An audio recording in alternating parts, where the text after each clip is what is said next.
Okay, this is True Crime Friday, week 6, part 3. I am again, if you're just seeing this first part, this is the third part, but if you're just seeing it for the first thing, I'm so sorry about the lighting. My grandson's over, my house is full and loud, and I have nowhere to go, and it's dark. And the day got away from me. Super busy day, so I committed to this True Crime Friday, and I am just doing whatever I gotta do to get it out, but I hate this lighting, and I'm so sorry. So I just want to give my disclosure quick that this is for entertainment purposes only. This is just my opinion, my speculation, my thoughts. These are not facts. Form your own opinions, and let's get into it. We are talking about the case of Sebastian Rogers, and this is just going to be a quick last part. I just ran out of time. I could talk about this case for hours. So there are just so many coincidences in this case. There's so many inconsistencies. When you listen to the interviews back to back, you can pick out how the story developed. It kind of, maybe not like drastically changed, but details were added. And it's almost like as they're listening to people talk about the case, especially like the experts, things are tweaked or added. I also thought it was really interesting that in the interview they did at a year, all of a sudden we're getting details about how Sebastian walks, runs, he has freckles, how intelligent he really is and how capable he really is. Because, and Katie even said that in the beginning, in the chaos of it all, it was probably misperceived that Sebastian wasn't as smart as he is. Well, why did she wait a whole year to correct that? And to tell us, like, those are important facts. How, if he has a different walk or run, things that will have the public identify him quicker. These specific freckles. Why wait a year to give those specific details? A whole year. That's a long time. So like I was saying, there's so many inconsistencies, so many red flags, so many coincidences. And is there really a coincidence? Or if you put this all together, if you put all the different circumstances together, in my opinion, you could have a really solid circumstantial case. It's that big. There's that much. I've seen cases tried and won with way less, and no person ever found. Harmony Montgomery, for example, never found. Why are they so angry about these darn billboards to the point where they want them down? These billboards are huge, and they have Sebastian's face just plastered all over them. And I don't know, but there's a lot of them, 30, 50, I don't know, but there's quite a bit. So what if it says little digs? Those digs are to whoever took Sebastian. You lied, I cried. There's no name. I'm not offended by them at all. It's just to whoever did it.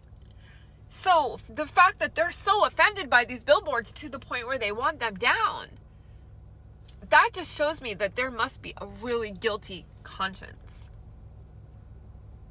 Why would you ever want them down?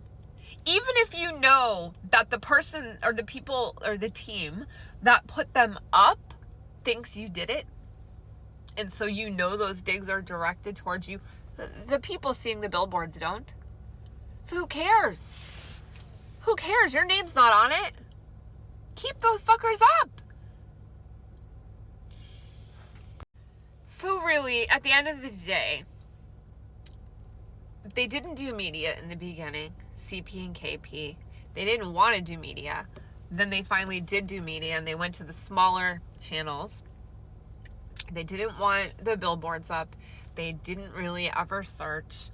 They didn't really hand out flyers. They weren't taking an active, they weren't active in anything, any kind of activity to find Sebastian, right?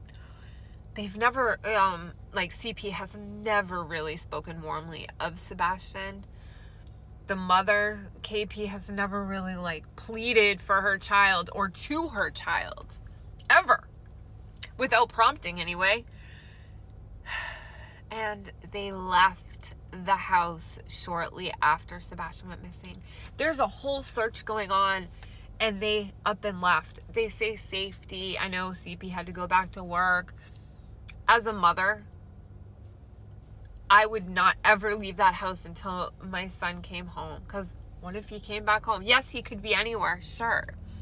But my priority would be to stay in that house and to do whatever I could to find my child, to talk to whoever I needed to do whatever I needed to do. That would become my entire existence.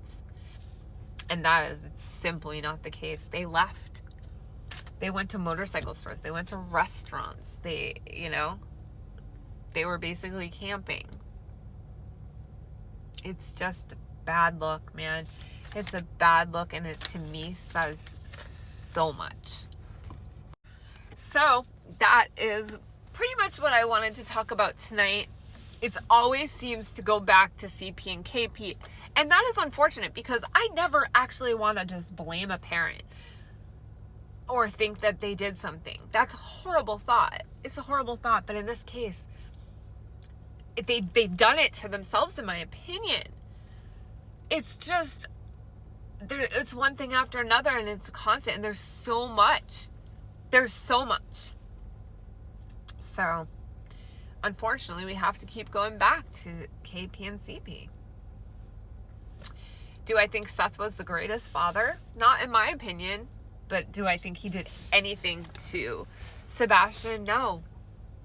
So there's the why talk about it. It's unimportant to the case. I don't get into all the drama. I only care about Sebastian. So, anyway, that's what I wanted to talk about tonight.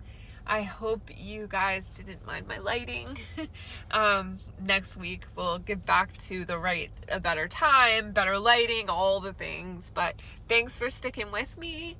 And we will be going into week 7 next week. And let me know in the comments what your thoughts are. Is there anything you wanted to add? Anything I didn't mention? Any thoughts you had on what I did talk about? And let me know if there's any cases you want to talk about too. Do you want to get into Summer Wells or anything else? A case maybe I haven't heard of. I can do some investigating. So let me know. I'd love to hear from you. And I don't know. So I hope you guys have a great week. And unless there's any breaking news, I will definitely see you in the next one. Have a great week.